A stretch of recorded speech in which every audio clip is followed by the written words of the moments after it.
اعوذ باللہ من الشیطان الرجیم بسم اللہ الرحمن الرحیم اللہم وفقنا لما تحب وترضى واجعل عاقبۃ امورنا خیرا ولا تکلنا الی انفسنا طرفۃ عین ابدا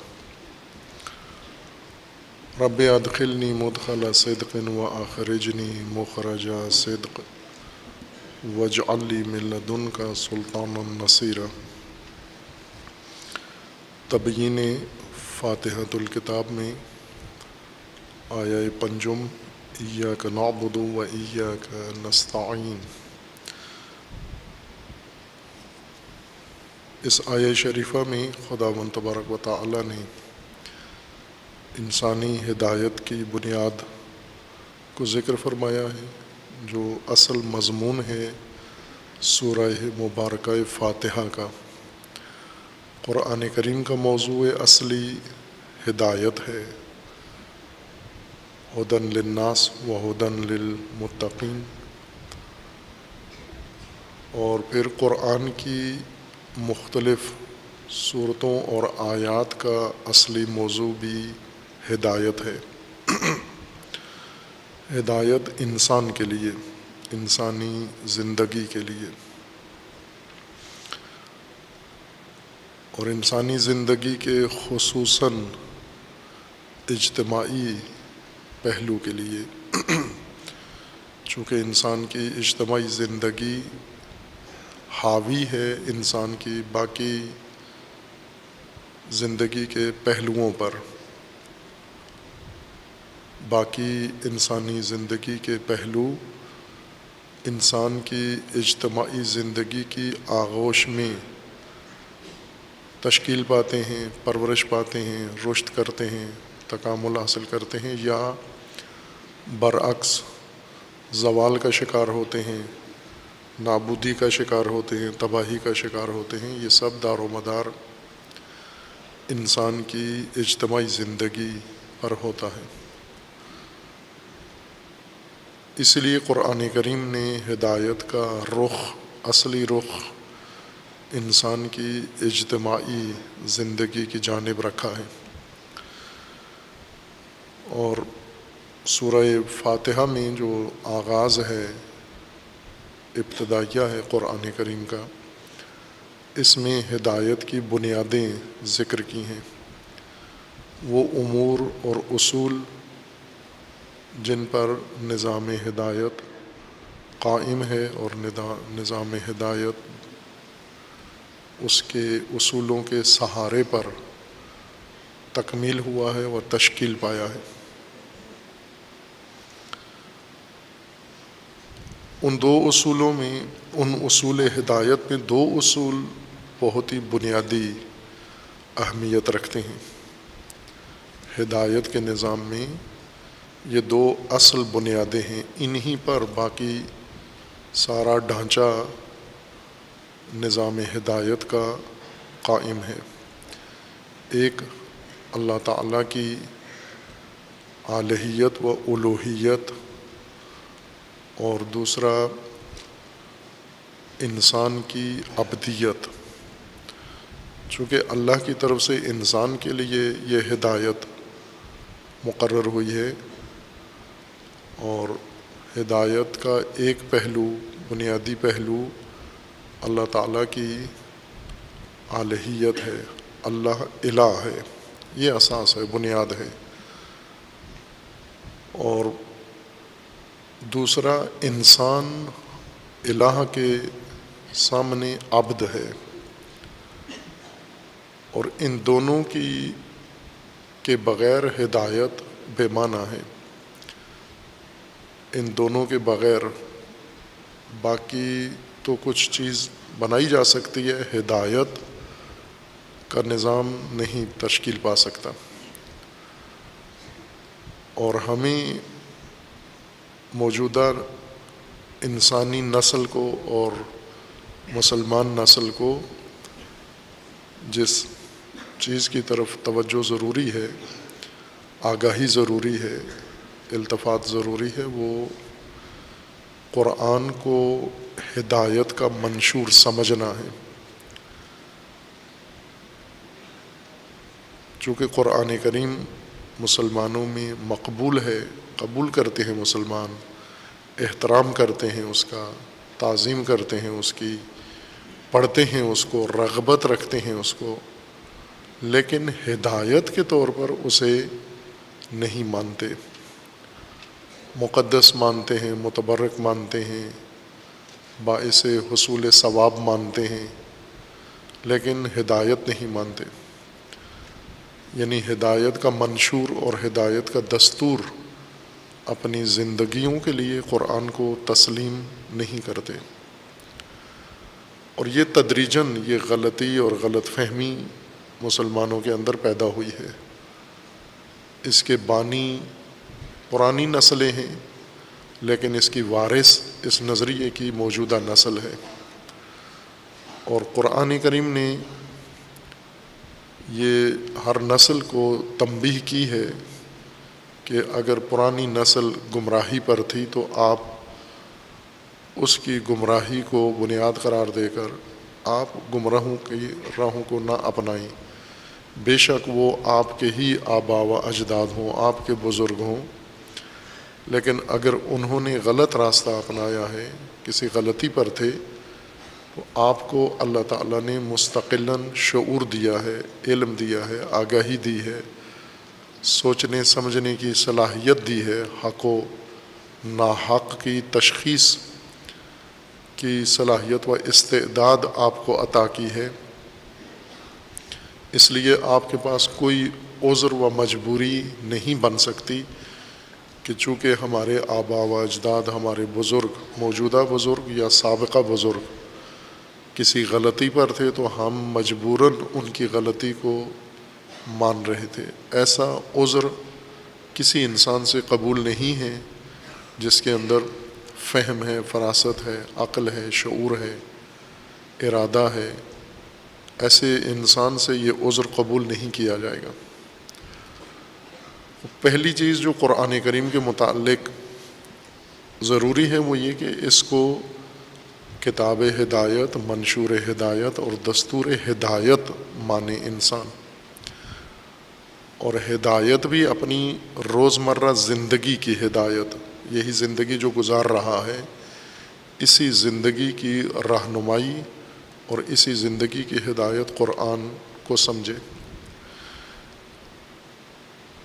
ہدایت ماننے کے بعد، دستور و منشور ہدایت مان لینے کے بعد ہدایت کا نظام شروع ہوتا ہے۔ قرآن جو انسان کے سامنے ہدایت کا نظام پیش کرتا ہے، اس ہدایت میں بنیاد اللہ کی الہیت سے شروع ہوتی ہے کہ اللہ الہ ہے۔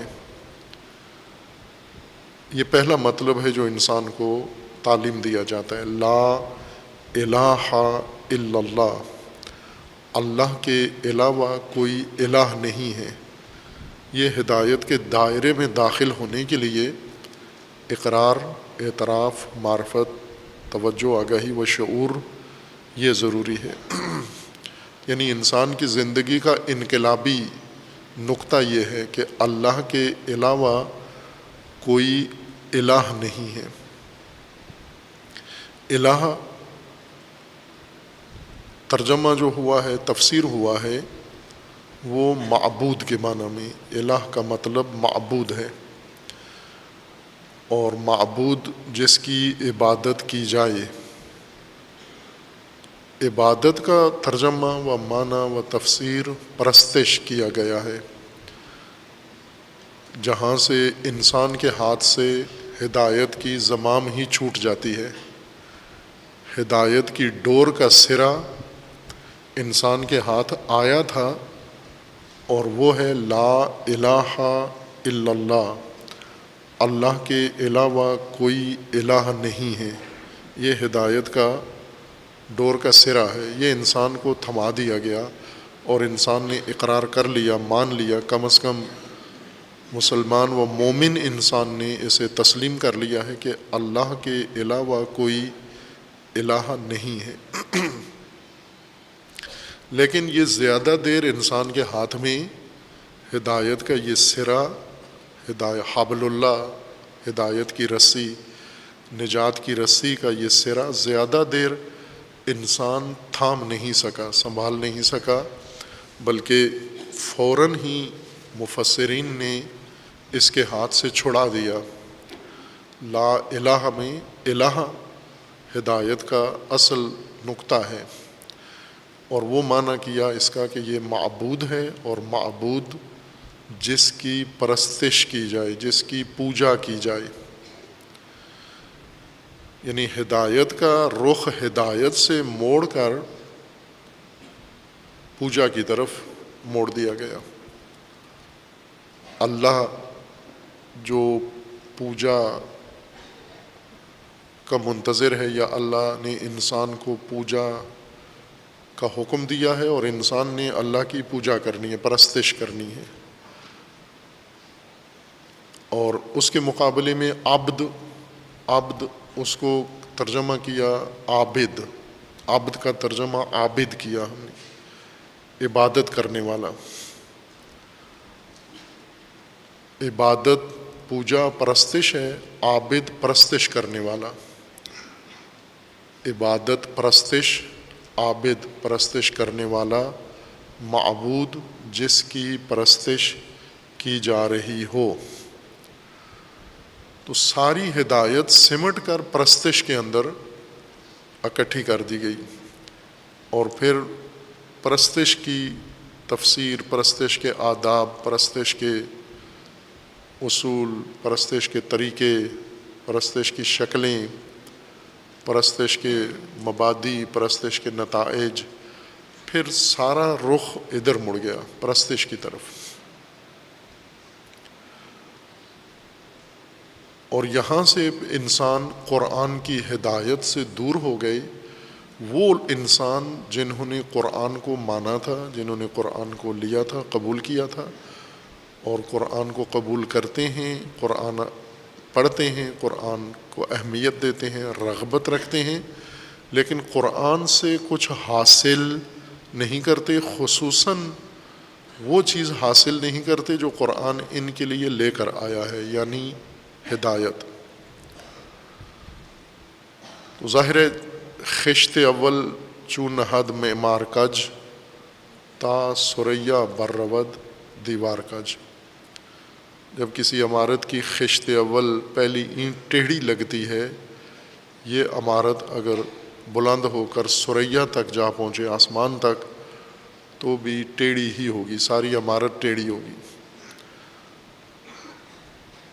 پہلی خشت ہدایت کی لا الہ الا اللہ ہے، اللہ الہ ہے۔ الہ اگر اس کا معنی معبود بھی کریں تو بھی معبود کا معنی یہ نہیں ہے جس کی پرستش کی جائے۔ معبود کا مطلب ہے جس کی اطاعت کی جائے۔ عبد، عبدیت، عبدہ اطاعت کو کہتے ہیں، انقیاد و اطاعت۔ عبد اطاعت گر، اطاعت کرنے والا، فرمان بردار۔ معبود جس کی اطاعت کی جائے، اطاعت شدہ، فرمان روا، جس کے احکام اطاعت کرنے والا قبول کرے، جو حکم وہ دیتا ہے، جو فرمان صادر کرتا ہے، اس کے ہر فرمان کی اطاعت کی جائے۔ اطاعت کرنا عبادت ہے، اطاعت کرنے والا عبد ہے، اور اطاعت ہونے والا جس کی اطاعت ہو جائے گی وہ معبود ہے۔ چونکہ عبد کا مطلب اطاعت کے لیے آمادگی یا آمادہ ہو کر اطاعت کرنا ہے، خضوع کے ساتھ، خشوع کے ساتھ، رضائے قلبی کے ساتھ کسی کی بندگی کرنا، اطاعت کرنا، فرمان ماننا۔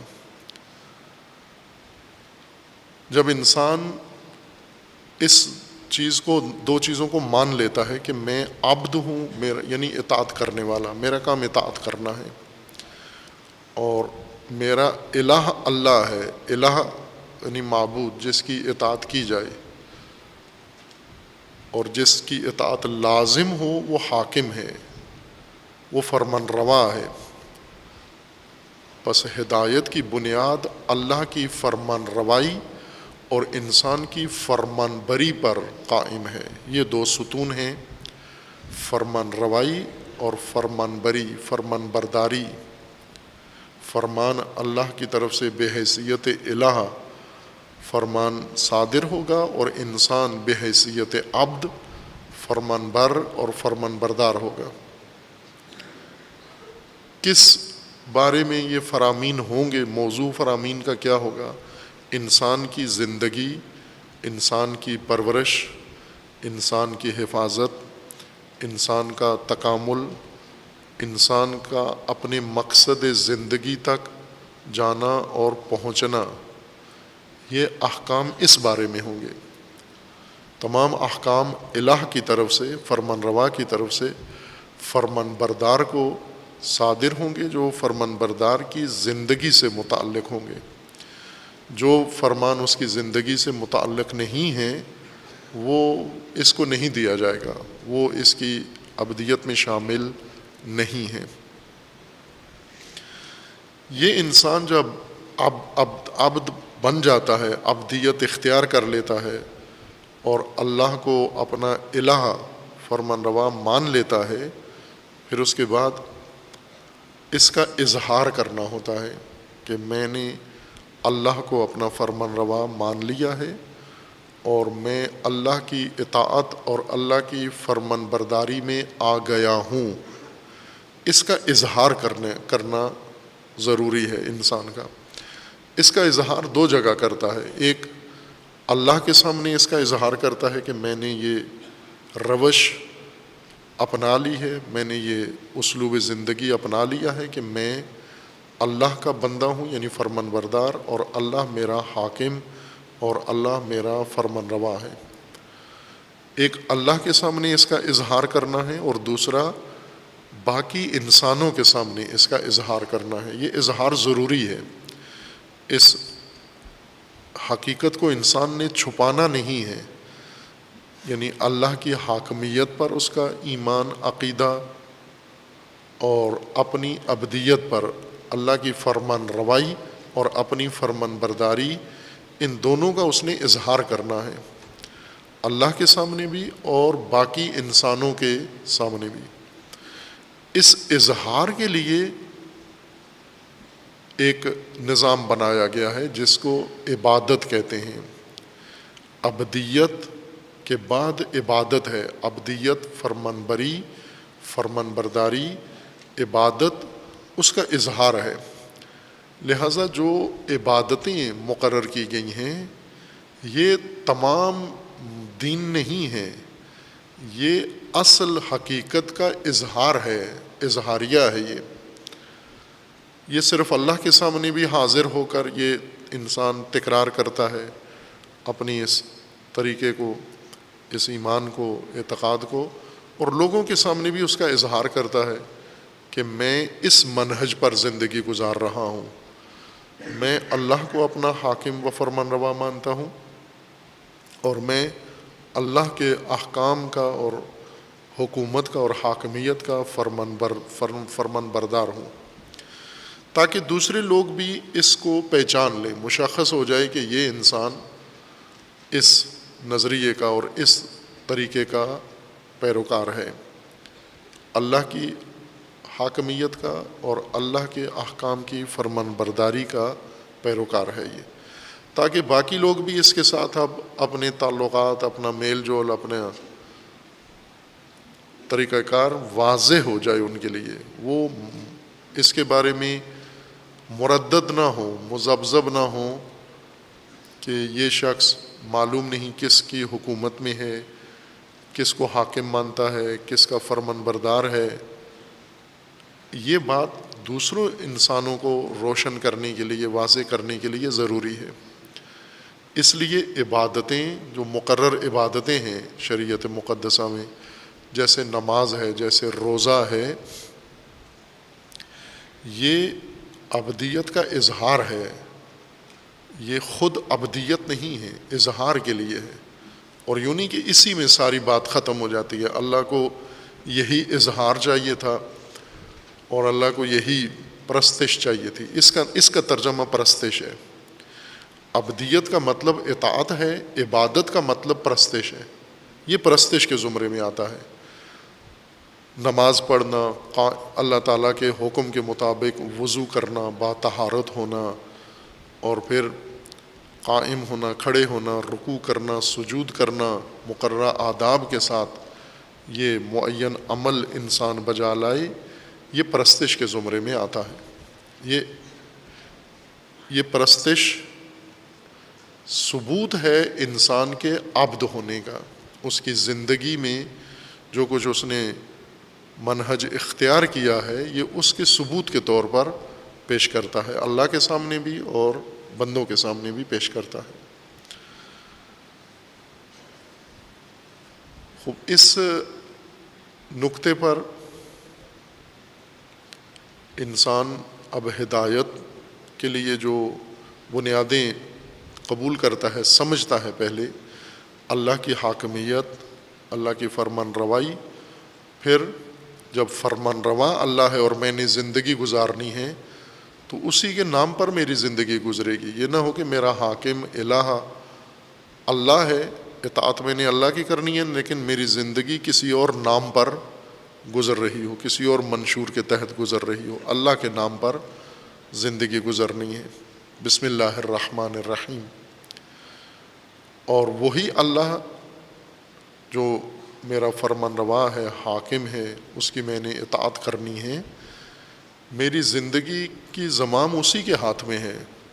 مجھے زندگی کے لیے جس چیز کی ضرورت ہے، جن وسائل زندگی کی ضرورت ہے، وہ سب اس کے پاس ہے. وہ رب ہے میرا، وہی حاکم میرا، وہی میرا رب بھی ہے، پرورش دینے والا میرا، تمام انسانوں کا، تمام کائنات کا، زمین و آسمان کا رب وہی ہے، پرورش دینے والا وہی ہے.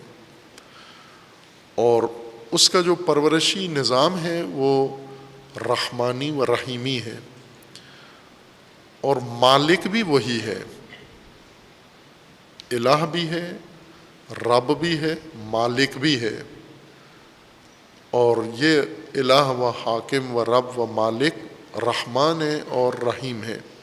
یہ اس کے ساتھ صفت کے طور پر موجود ہے، رحمان و رحیم. چونکہ یہ انسان کی نسبت حاکمیت ہے، حکومت اللہ کی انسان کے اوپر ہے، تو انسان کو یہ معلوم ہو کہ اللہ تعالیٰ کی حکومت کس نوعیت کی ہے، کس طریقے کی حکومت ہے، کس انداز کی حکومت ہے.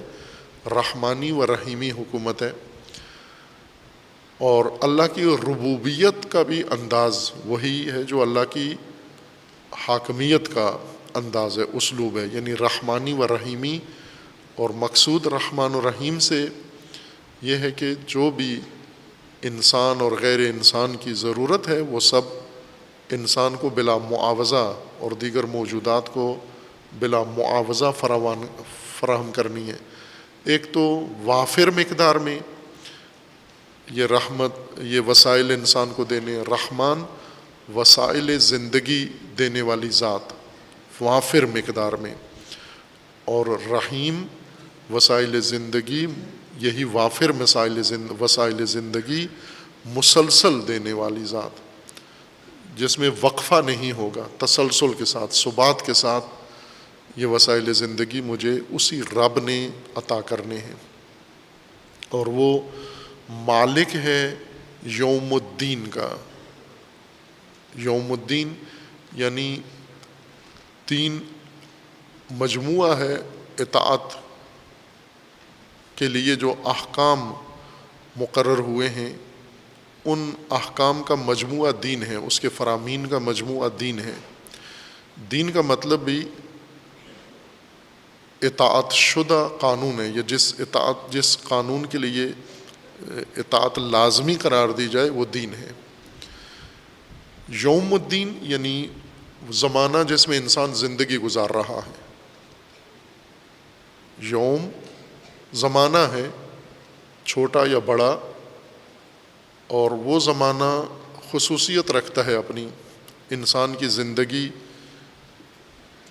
اس زمانے کی ایک پہچان بن جاتی ہے کہ انسان اپنی زندگی میں کس زمانے میں رہ رہا ہے. جیسے آج کا انسان، اس کا کون سا زمانہ ہے؟ انسان نے خود اس کو نام دیا ہوا ہے عصر ٹیکنالوجی مثلا.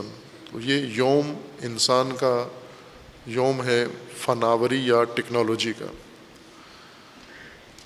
لیکن یوں نہیں ہے، ہر انسان کا ایک یوم ہے. ہر انسان کوئی فساد میں زندگی گزار رہا ہے، کوئی تباہی میں زندگی گزار رہا ہے، کوئی ہوس و شہوت میں زندگی گزار رہا ہے، کوئی لاہو میں اور لعب میں زندگی گزار رہا ہے. تو یوں نہیں کہ سب کا یوم یوم الدین ہے، یوم اللعب ہے، یوم اللہو ہے، یوم الفساد ہے، یوم الزوال ہے. ہر قوم اپنی خاص یوم گزار رہی ہے. مثلا اس وقت جو انسانوں کا مجموعہ پاکستان میں ہے، یہ ایک حالت میں زندگی گزار رہے ہیں. افغانستان میں رہنے والے ایک اور حالات میں زندگی گزار رہے ہیں. ہندوستان میں رہنے والے ایک اور حالات میں زندگی گزار رہے ہیں. ایران میں زندگی گزارنے والے وہ الگ کسی نظام میں زندگی گزار رہے ہیں. پس ایام ایک نہیں ہیں، مختلف ہیں ان کی زندگی کے. کسی کا یوم ایام زمانہ دین کا زمانہ ہے، کسی کا زمانہ طاغوتیت کا زمانہ ہے، کسی کا زمانہ ولایت کا زمانہ ہے، کسی کا کفر و شرک کا زمانہ ہے، معصیت و گناہ کا زمانہ ہے، اور اسی طرح لاہو و لعب و فساد کا زمانہ ہے. ہر انسان، ہر قوم، ہر معاشرہ اپنے ایام میں زندگی گزار رہا ہے. اور علامت یہ ہے ان کی کہ یہ جتنے بھی جن کے ایام دین نہیں ہیں، یعنی جن کا زمانہ، جن کا دور دین نہیں ہے، دین کے اندر جن کی زندگی نہیں گزرتی، ان کی علامت یہ ہے کہ یہ اللہ کے علاوہ خود اپنے آپ کو مالک سمجھتے ہیں اور اللہ کے علاوہ ہر ایک کو مالک سمجھتے ہیں. یہ مختلف مالکین کے دور میں رہ رہے ہیں. مثلا اگر ٹیکنالوجی کا زمانہ ہے تو مالک کون ہے اس ٹیکنالوجی کا؟ امریکہ، مغرب، یورپ، یہ مالک ہے اس ٹیکنالوجی کا. تو ظاہر ہے جس کا زمانہ ہوگا وہی مالک بھی ہے اس کا. لعب ہے، لعب میں ہے، تو مالک کون ہے اس کا؟ وہ اس کا مالک بھی ان کو پتہ ہے. اسی مالک کے گرد منڈلاتے ہیں، اسی مالک کے سامنے جاتے ہیں، اسی کی تعریفیں کرتے ہیں، اسی کی ثنا کرتے ہیں، اسی کی مدح کرتے ہیں، جس کو مالک سمجھتے ہیں، جس کو مالک قرار دیتے ہیں. اب اگر انسان ہدایت پر ہے اور دین انسان کا رہنما ہے تو مالک اللہ ہوگا. یعنی علامت ایام دین کی، یوم دین کی، یہ ہے کہ انسان اللہ کی مالکیت کا قائل ہوگا، باقی مالکیت ختم ہو جائے گی. یہ علامت ہے یوم الدین کی کہ ایام دین میں، زمانہ دین میں اور حالات دین میں، حکومت دین میں مالک اللہ ہے. انسان متصرف ہے، اللہ کی مالکیت میں ہر چیز انسان کو دے دی گئی ہے. لیکن انسان، یہ کیوں فرق کیا پڑتا ہے انسان مالک ہو یا انسان مالک نہیں ہے، فقط مالکیت خدا میں تصرف کا حق رکھتا ہے؟ چونکہ ایک صورت میں مالکانہ تصرف ہوتا ہے اور دوسری صورت میں مجاز، محدود تصرف ہوتا ہے. مالکانہ تصرف بہت وسیع ہے. مالک اپنی ملک کو نابود بھی کر سکتا ہے، ختم بھی کر سکتا ہے، ایسا تصرف کرے کہ اس کو ضائع کر دے. لیکن جو مالک نہیں ہے لیکن اس کو استفادے کی اجازت ہے، یہ حق نہیں رکھتا اتنا آگے جائے کہ اس کو ضائع بھی کر دے. لہٰذا تصرفات میں حد قائم ہو جاتی ہے. انسانی تصرفات میں ایک نظم آ جاتا ہے، ایک محدودیت آ جاتی ہے. اور جب تصرفات میں محدودیت پیدا ہو، تمام انسان اس مالکیت میں، اس نظام میں مستفید ہو سکتے ہیں، بہرہ مند ہو سکتے ہیں. محرومیت ختم ہو جاتی ہے. اگر انسان مالک بنے پھر کچھ انسان مالک بن جائیں گے، باقی سارے محروم رہ جائیں گے۔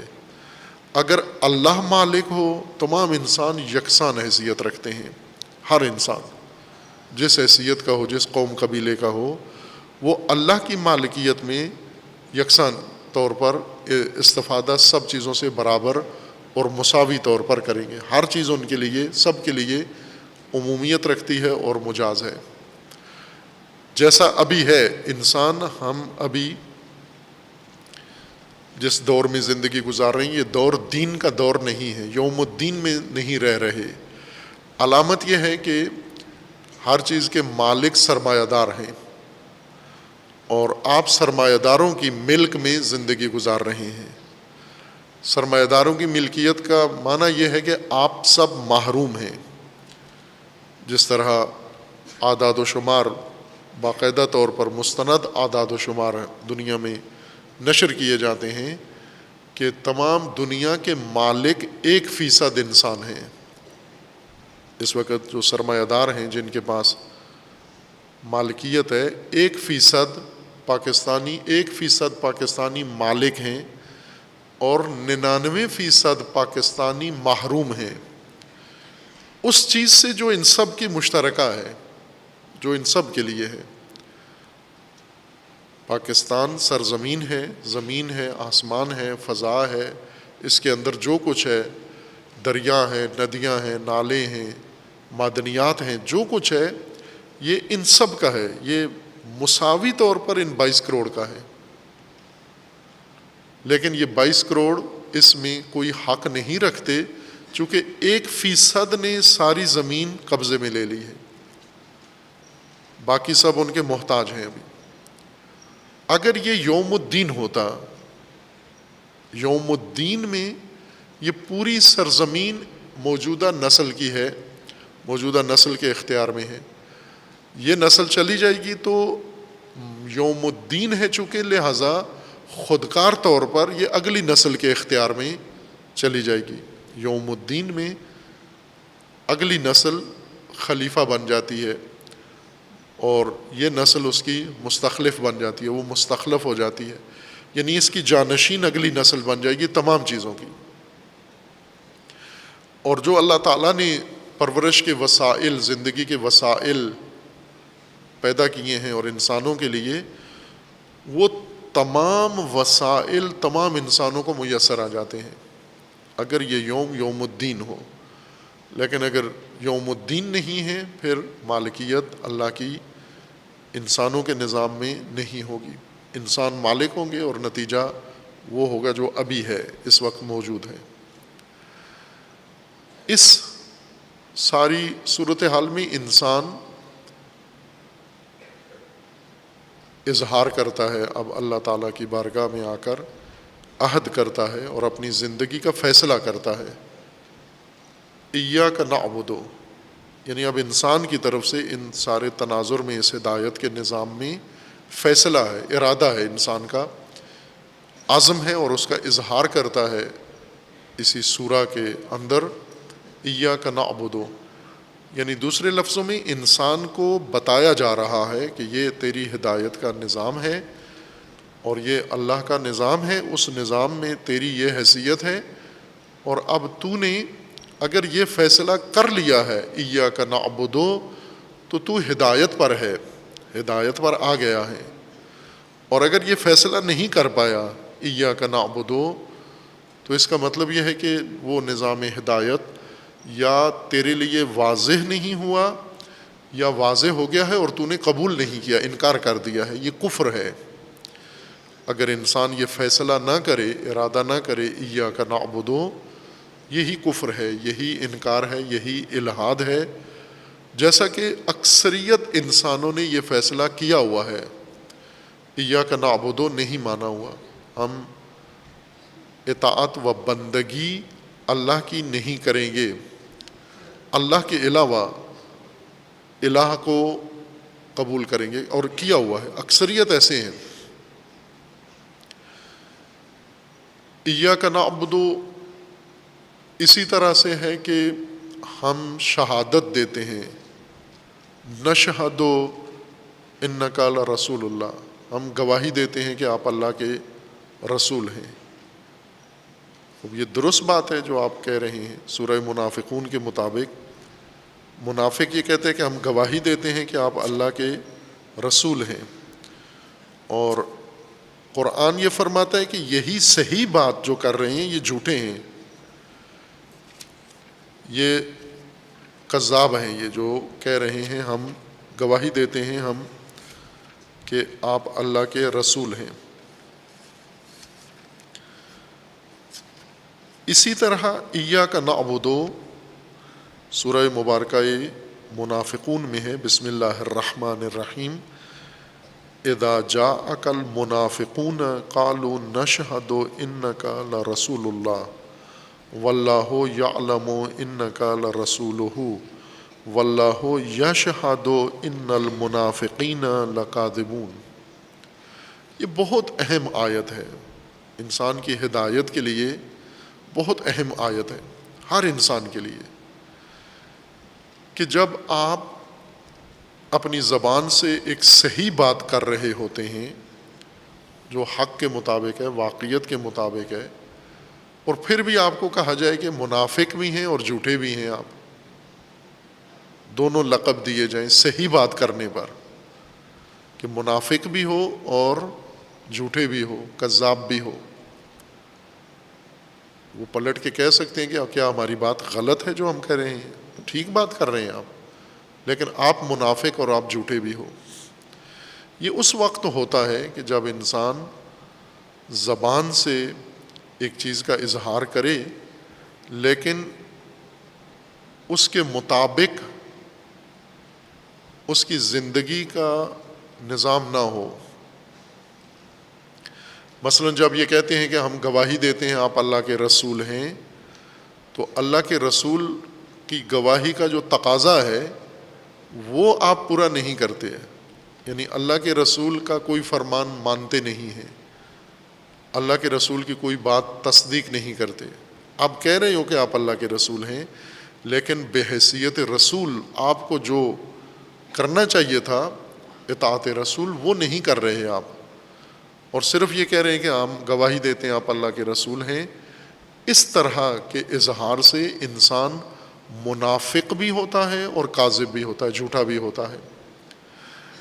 اب یہی قانون، یہ فارمولہ سورہ مبارکہ منافقون کا سورہ فاتحہ کی اس آیت کے متعلق بھی ہے، ایاک نعبد و ایاک نستعین،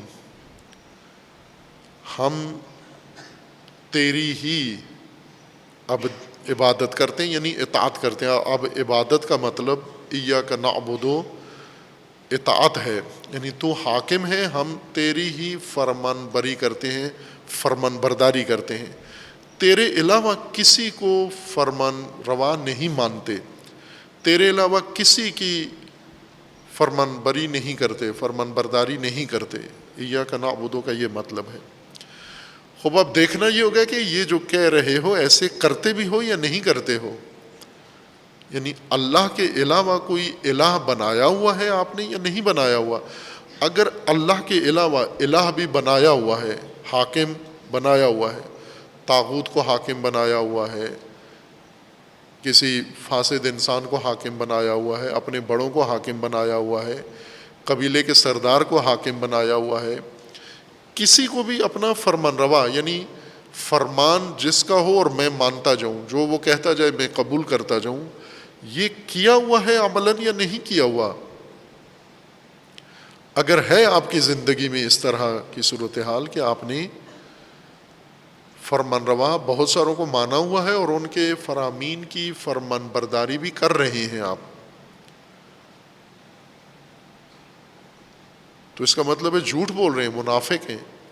یہاں کہہ رہے ہو ایاک نعبد، فقط تیری ہی، تیرے علاوہ کسی کی اطاعت نہیں کرتے، تیرے علاوہ کسی کی بندگی نہیں کرتے، تیرے علاوہ کسی کی محکومی اختیار نہیں کرتے، تیرے علاوہ کسی کی فرمان برداری نہیں کرتے، جبکہ کرتے ہو، روزانہ کرتے ہو، اور ایک دفعہ نہیں کئی دفعہ کرتے ہو اور سب کی کرتے ہو، تو یہ نفاق بھی کہلائے گا اور جھوٹ بھی کہلائے گا۔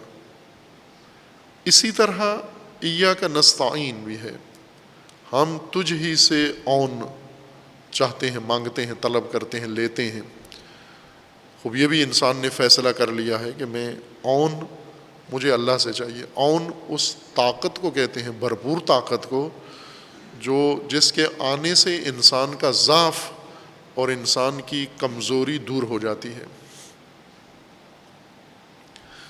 جو انسان کی ذمہ داریاں ہیں، فرامین آئے ہیں اللہ تعالیٰ کے، ان فرامین پر انسان نے عمل کرنا ہے۔ ان میں سے بہت سارے فرامین ایسے ہیں جن پر عمل پیرا ہونے کے لیے انسان کو طاقت اور قوت کی ضرورت ہے، جبکہ انسان اپنے اندر ضعف پاتا ہے، ضعیف ہے، میں یہ کام نہیں کر سکتا۔ اس صورت میں کیا وہ ذمہ داری، وہ فریضہ جو اللہ تعالیٰ نے تیرے اوپر عائد کیا ہے وہ ٹل جاتا ہے جب تو اپنے اندر ضعف محسوس کرتا ہے؟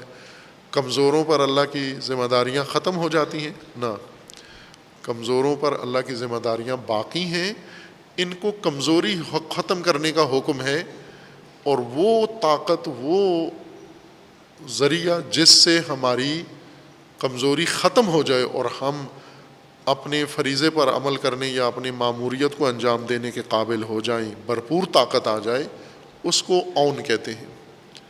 اور ہم اللہ سے عون طلب کرتے ہیں، چونکہ اللہ مستعان ہے، واللہ هو المستعان یا واللہ المستعان۔ اللہ وہ ہے جس سے عون طلب کیا جا سکتا ہے، وہ طاقت اسی کے پاس ہے۔ انسان کمزور ہے، اس کمزوری سے اس کو طاقت تک پہنچنا ہے، توانا بننا ہے، وہ توانائی اللہ کی طرف سے انسان کو ملنی ہے، اور وہ اللہ کے پاس ہے، وہ توانائی کسی اور کے پاس نہیں ہے۔ یہ دو کام، عبادت اور استعانت، ایاک نعبد و ایاک نستعین، انسان جب کہتا ہے، فیصلہ کرتا ہے، دوسرے لفظوں میں ارادہ کر لیا ہے اس نے کہ یہ دو کام یہ فقط خدا کے سامنے انجام دینے ہیں، ایک فرمان برداری، اور دوسرا طاقت کا حصول، توانائی کا حصول، چونکہ رب خالق مالک اللہ کی ذات ہے، توانائی ساری اس کے پاس ہے، تو میں نے بھی توانائی اپنی اسی سے حاصل کرنی ہے۔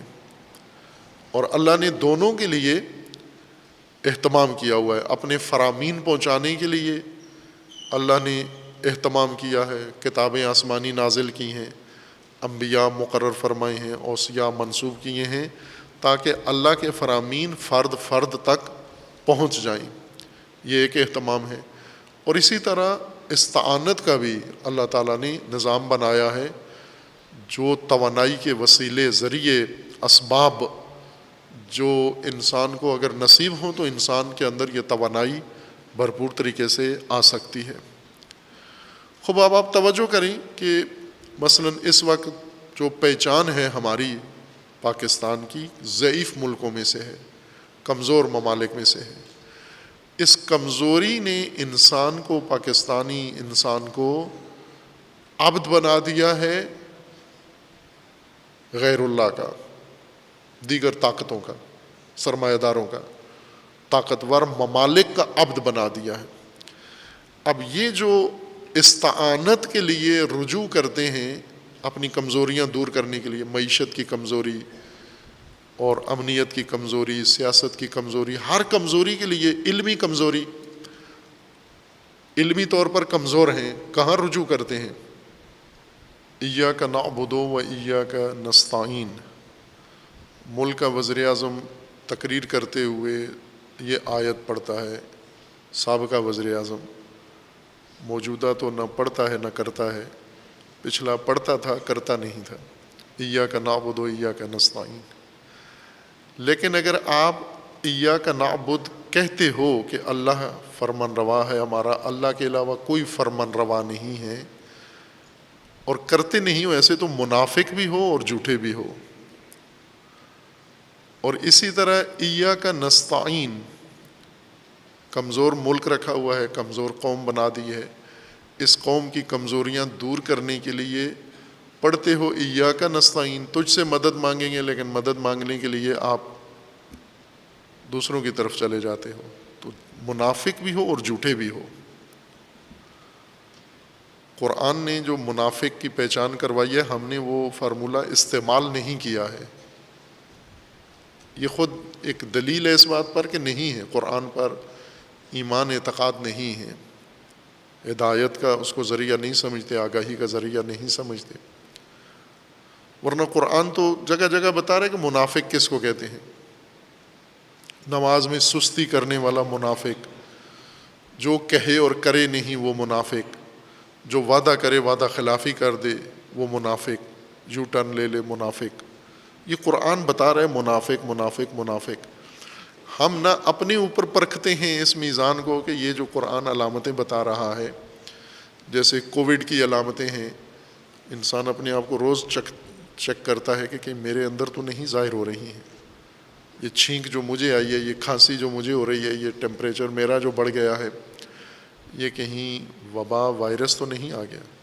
وہ اسی طرح اگر یہ سستی بھی ہے، یہ بات کر کے پھر بھی جاتا ہوں، ٹال بھی دیتا ہوں، تو یہ تو قرآن منافقت کہہ رہا ہے اس کو. اور یہ ساری بدرجہ اتم پائی جاتی ہیں مجھ میں، لیکن میں پھر بھی مومن ہوں. قرآن پر پرکھوں تو منافق، لیکن اپنے گھمنڈ میں مبتلا ہوں کہ مومن. اسی طرح آپ جس معاشرے میں ہیں، جس نظام میں ہیں، قرآنی اصولوں پر اس کو دیکھیں کہ جب ایاک نعبد کہتے ہیں اور ایاک نستعین، اور بات ہر ایک کی مانتے ہیں، فرمان ہر ایک کا مانتے ہیں، ہر طاغوت کا فرمان مانتے ہیں، اللہ کے علاوہ سب کے فرامین دستورات مانتے ہیں، اور پھر کہتے ہیں ایاک نعبد، تو سورہ منافقون کہتی ہے کہ واللہ یشہد ان المنافقین لکاذبون. اللہ قسم کھا کے کہتا ہے کہ یہ گواہی اللہ دیتا ہے کہ یہ کاذب منافق بھی ہیں اور کاذب بھی ہیں. یہ کہتے ہیں نعبدو لیکن کرتے نہیں ہیں، یہ کہتے ہیں نستعین لیکن عون و توانائی اللہ سے طلب نہیں کرتے.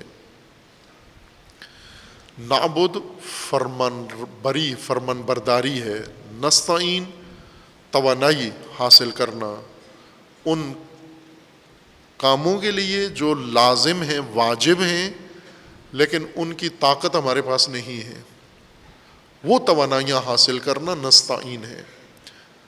اور اشارہ کیا تھا کہ یہ لطافت عون کے اندر ہے. عون اور نصرت، ہم مدد کے لیے کئی عربی الفاظ ہیں، اردو میں ایک ہی لفظ ہے مدد. یہ لفظ بھی عربی ہے مدد، اور عربی مدد کے لیے مدد نہیں استعمال کہتے، مدد کے لیے یہ لفظ استعمال نہیں کرتے. اردو میں مدد کے لیے ہم یہ لفظ استعمال کرتے ہیں. عربی میں مدد بڑھانے کو کہتے ہیں، آگے بڑھا دینا.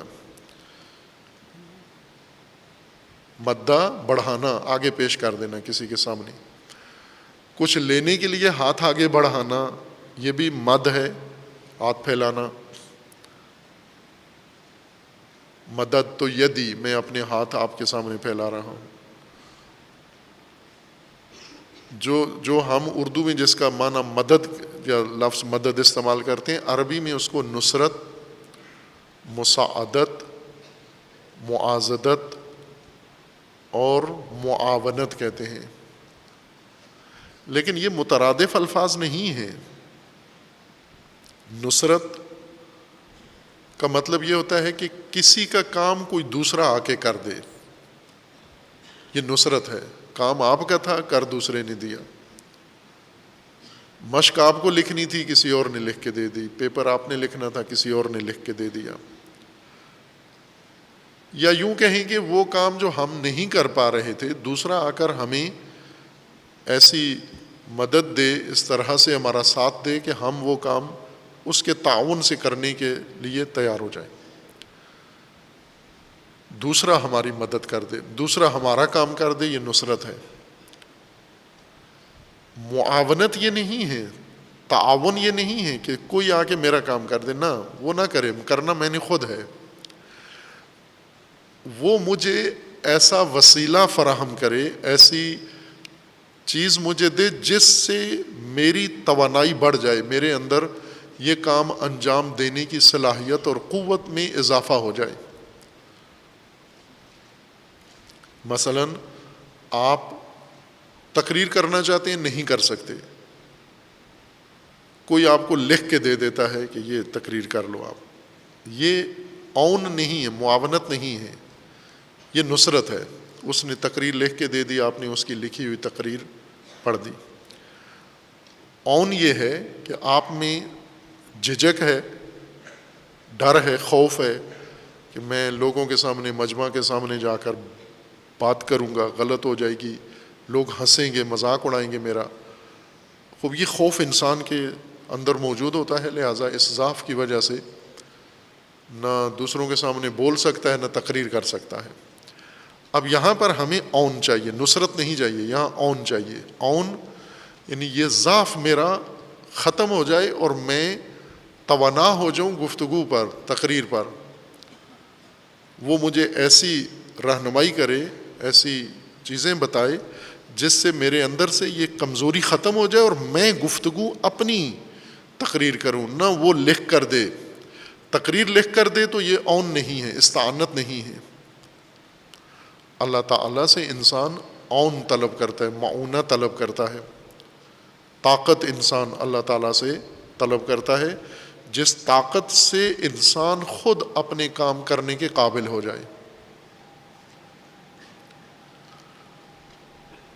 دوسرا آ کر ہمارے کام نہ کرے، میں خود وہ کام کرنے کے لائق ہو جاؤں، قابل ہو جاؤں، یہ استعانت ہے۔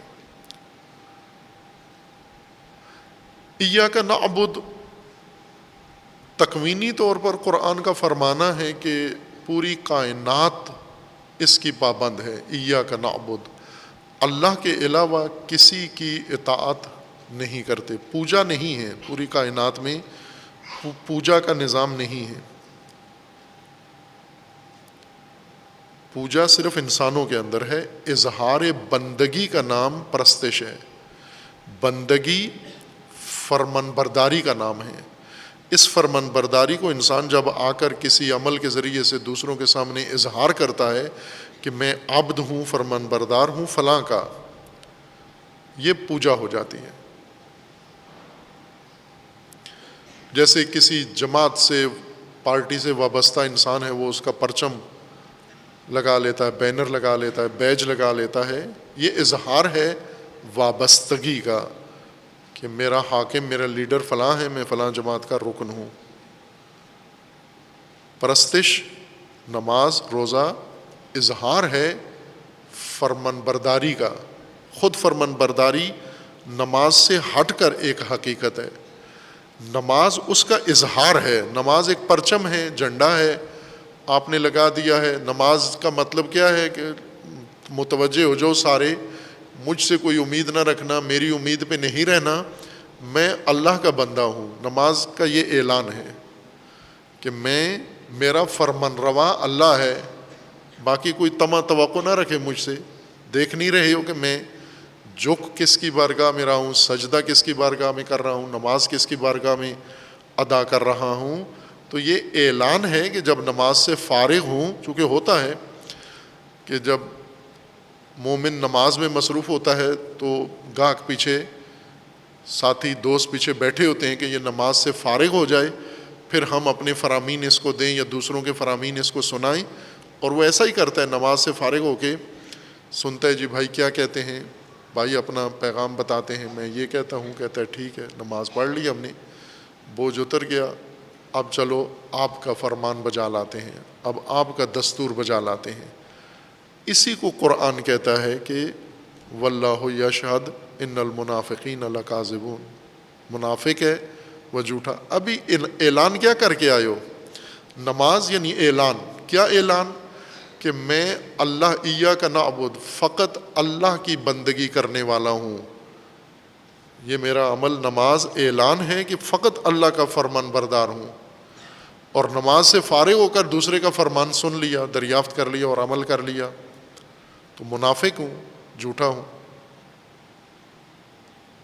عالم تکوین میں، کائنات میں سب عبد ہیں، لیکن اس کا مطلب یہ نہیں کہ سب لگے ہوئے ہیں پوجا میں، سب نے صفیں باندھی ہوئی ہیں نماز۔ مجھے بچپن کا ایک یاد ہے تفسیر، بچپن میں جو لیلۃ القدر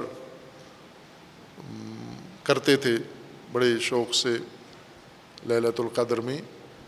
اور لیلۃ القدر میں عمل کیا ہوتا تھا؟ وہ سارے لوگ ایسا ہی کرتے تھے، وہ منتظر رہتے تھے کہ درخت کب سجدے میں جاتے ہیں.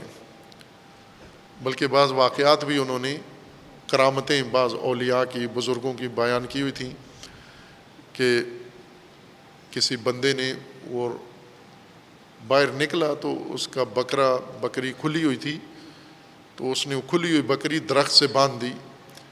تو صبح جب اٹھا تو وہ بکری لٹکی ہوئی تھی درخت کے اوپر، پھانسی لگی ہوئی تھی اس کو. تو لوگ حیران ہوئے کہ یہ بکری اوپر کیسے چلی گئی؟ تو وہ اس طرح سے چلی گئی کہ اس وقت درخت سجدے میں تھا. جب یہ بزرگ اٹھ کے باہر آئے اور انہوں نے بکری اس سجدے کی حالت میں درخت کے ساتھ باندھ دی، بعد میں طلوع فجر کے بعد، مطلع الفجر کے بعد درخت سجدے سے اٹھ گیا، کھڑا ہو گیا، بکری سیدھی اوپر چلی گئی. اس طرح کی لیلۃ القدر یہ کائنات تکوین میں نہیں ہے. تکوین میں ہر چیز عبد ہے، ہر چیز عبد ہے، یعنی فرمان بردار ہے. عبد کا اصلی معنی نہ کہ ہر چیز پوجا میں لگی ہوئی ہے. یا پرندے ہیں وہ بولتے ہیں، اپنی آوازیں نکالتے ہیں. عموماً پرندہ جب بولتا ہے، بولتے ہوئے یا کوئی پیغام دے رہا ہے اپنے ہم نو کو، یا دانہ مانگ رہا ہے یا پانی مانگ رہا ہے، یا مثلا اپنا جفت تلاش کر رہا ہوتا ہے، یہ پرندے چہچہا رہے ہوتے ہیں. تو بعضوں نے ان کو کہا ہوا ہے کہ یہ پرستش میں، پوجا میں، یہ نماز پڑھ رہے ہیں پرندے. یہ تو توہمات ہیں انسان کے، تخمینے ہیں. ہر چیز کائنات میں عبد ہے، ہر موجود عبد ہے، نہ کہ پجاری ہے. عبد ہے یعنی محکوم ہے اللہ کی حکومت کے سامنے، بندہ ہے، تسلیم ہے اور فرمان بردار ہے. اللہ کا فرمان ہر موجود، ہر ذرہ بجا لا رہا ہے. اگر وہ کہیں ایاک نعبد، 100% درست ہے. ایک موجود کائنات میں منافق نہیں ہے، تکوینی مخلوق میں ایک بھی منافق نہیں ہے. کوئی پتا، کوئی ذرہ، کوئی پتھر، کوئی پہاڑ، تکوینیات میں ایک بھی منافق نہیں ہے، سب عبد ہیں. منافق انسانوں میں ہے، فقط انسانوں میں ہے، باقی سب عبد ہیں. وہ جب کہتے ہیں ایاک نعبد، یا اگر کہیں ایاک نعبد، ایک کی بات بھی رد نہیں کی جائے گی، چونکہ وہ واقعاً حقیقتاً عبد ہیں. قرآن کریم میں خداوند تبارک و تعالیٰ نے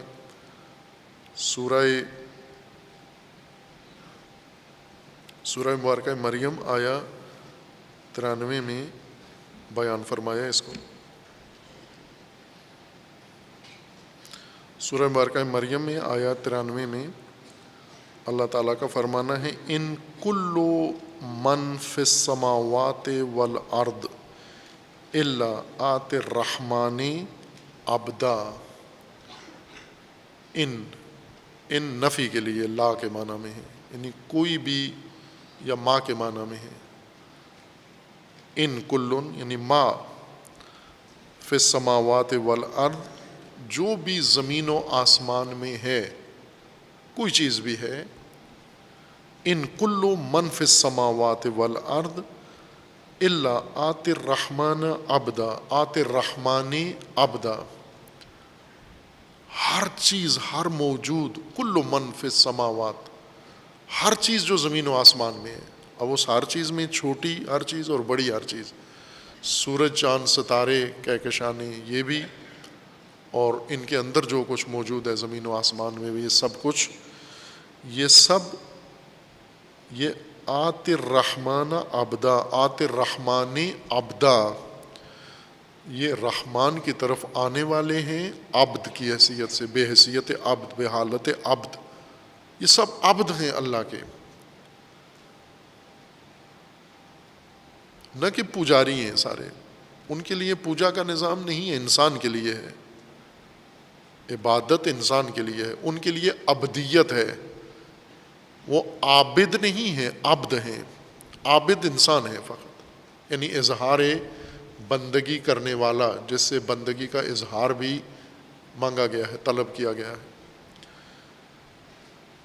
ان کل من فی السماوات والارض الا آتی الرحمن عبدا،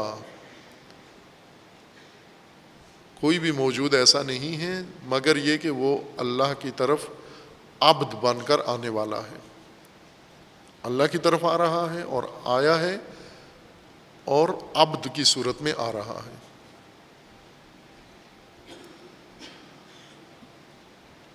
خوب ظاہر ہے کہ ہر موجود اللہ کا عبد ہے۔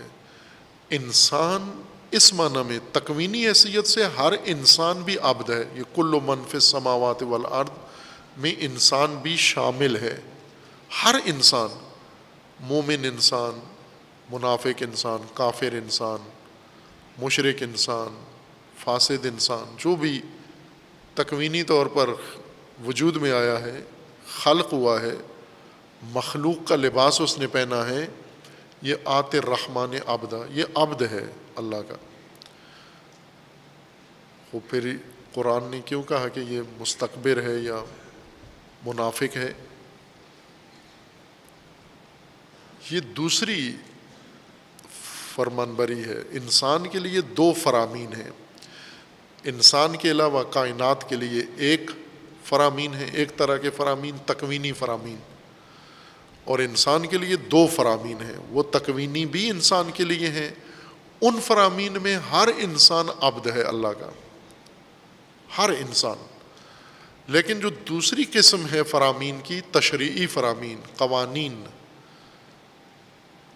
ان میں انسان کو عبدیت اختیار کرنی ہے۔ ایاک نعبد، انسان نے اس دوسرے موضوع میں تکویناً تو عبد ہے، تشریع میں انسان نے عبدیت اختیار کرنی ہے، یہ فیصلہ کرنا ہے، ایاک نعبد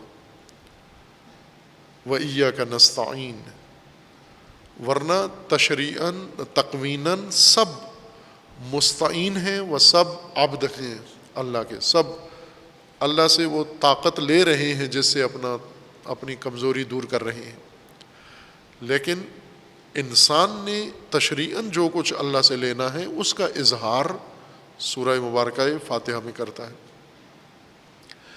عبد کے مقابلے میں عاصی آتا ہے اور عابد کے مقابلے میں مستکبر ہے۔ انسان اگر عابد بن جائے، اللہ کی بندگی کرے اور بندگی کا پھر اظہار کرے، یہ مومن انسان ہے، یہ صادق انسان ہے، صدیق انسان ہے، یہ اس کو صدیق کہتے ہیں۔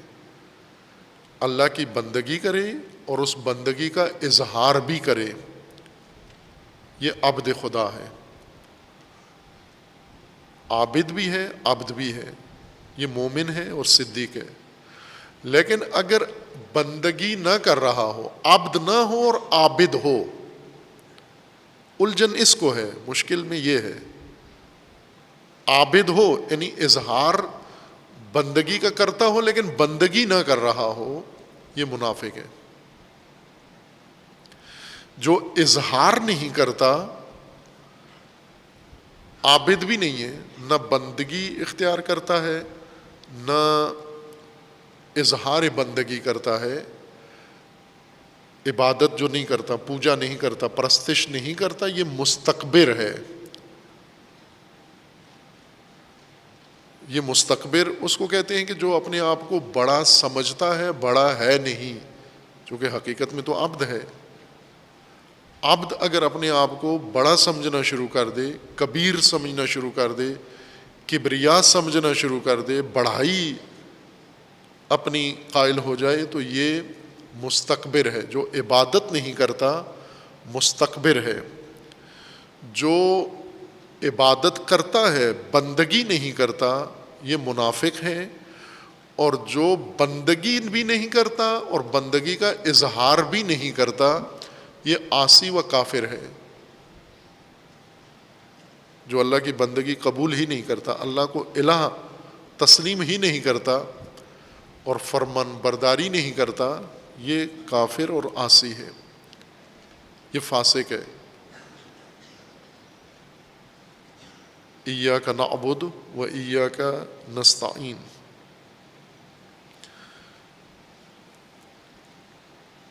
متعدد آیات میں خداوند تبارک و تعالیٰ نے پہلے بھی ان کی طرف اشارہ کیا ہے، اور چونکہ بس آگے تفصیل سے ہوگی، اللہ تعالیٰ نے توفیق دی اگر ہم اس بات کو جاری رکھ سکے تو آئے گی یہ بات اللہ تعالیٰ کی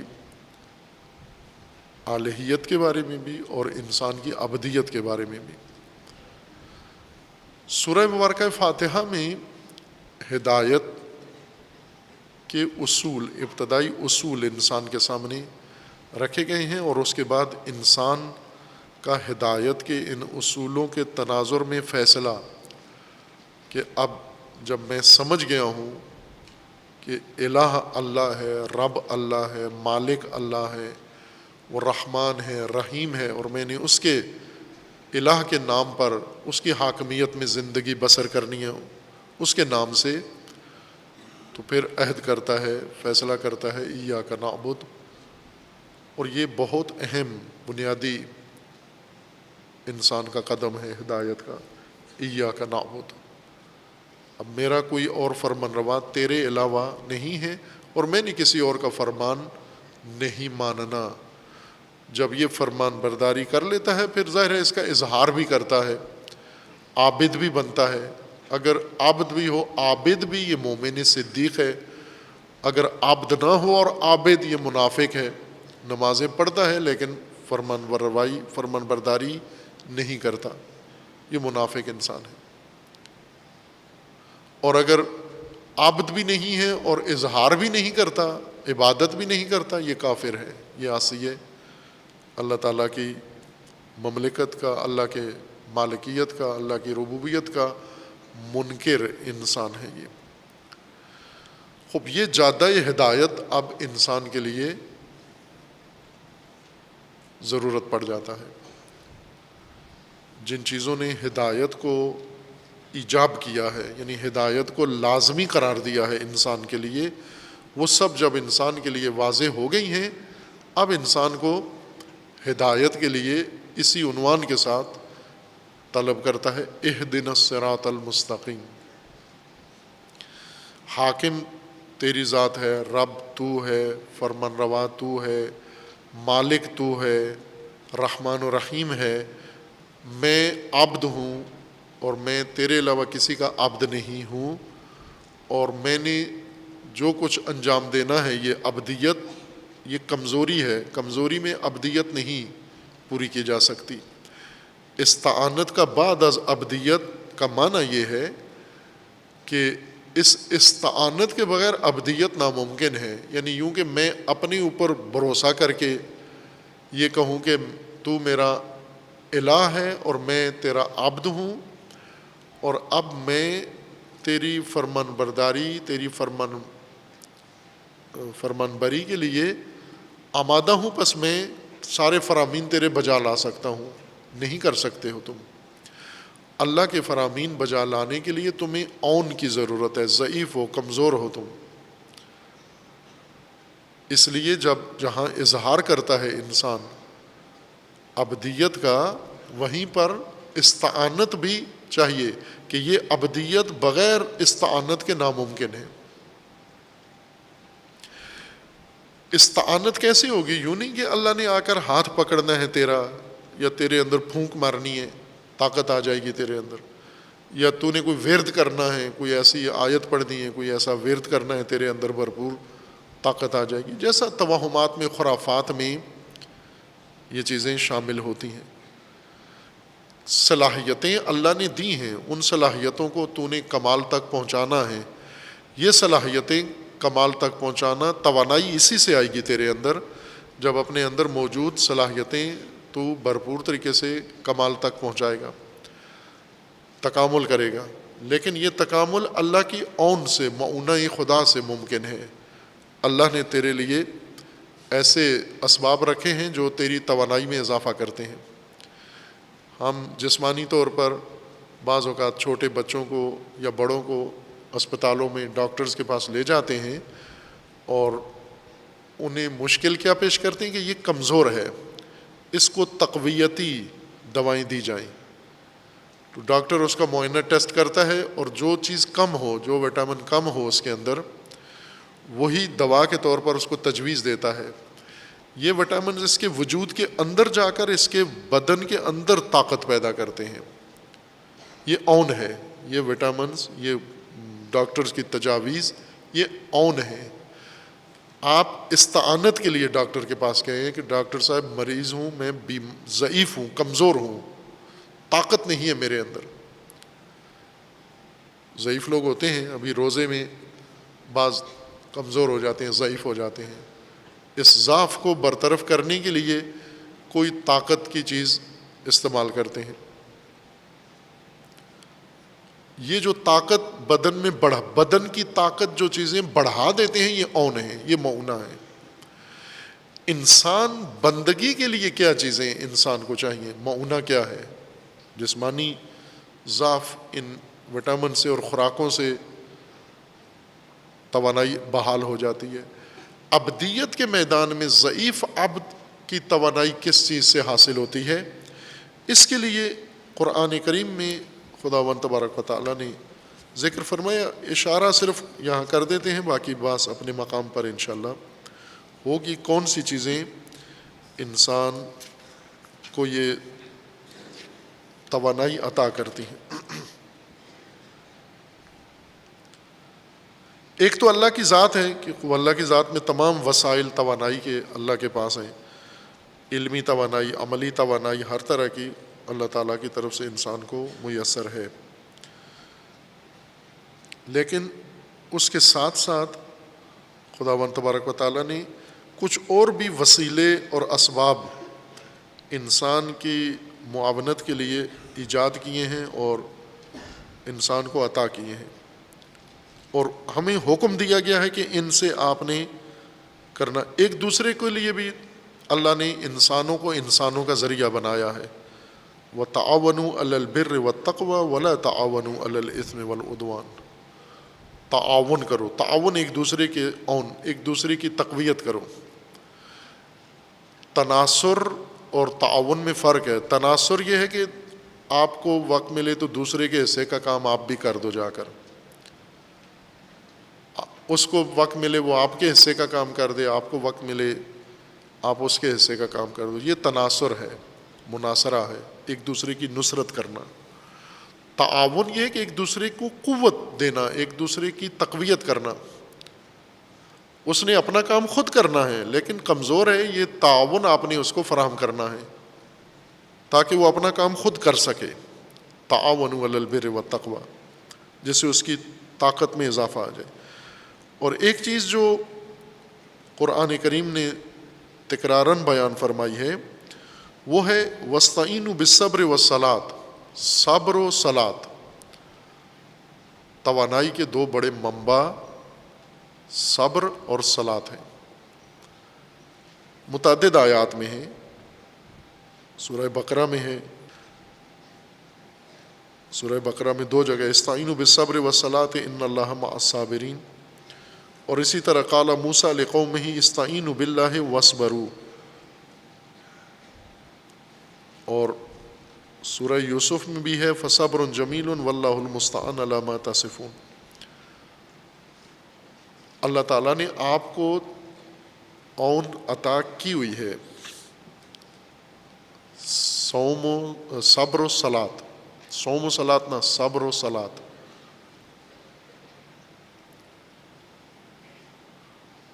نماز، اگر صلات نماز معنی کریں تو یہ ایک بہت بڑی تقویت کی چیز نماز ہے، اون جس سے انسان کی توانائی بڑھتی ہے، طاقت بڑھتی ہے انسان کی۔ اور دوم صبر ہے، استقامت، پائیداری،